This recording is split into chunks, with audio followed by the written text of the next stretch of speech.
তুমি কি বলছো মা? তুই বুঝবি না বাবা, কিন্তু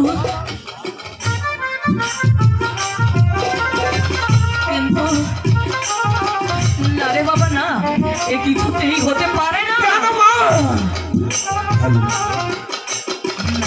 হবে না, হবে না লখাই, হবে না।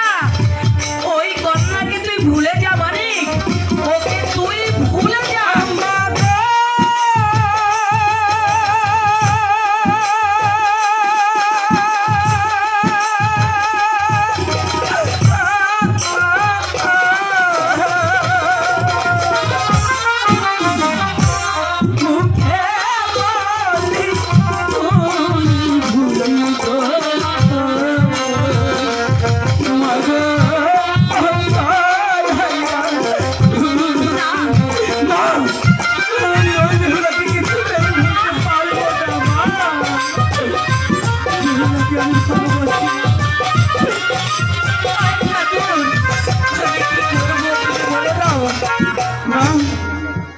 তুমি তো একদিন বলেছিলে ওই লোকাই আমার ৬৬টি সন্তান হারানোর পর, ওই ঠাকুরের কাছে অনেক আরাধনার পর তোকে পেয়েছি, তাই তো আমি তোর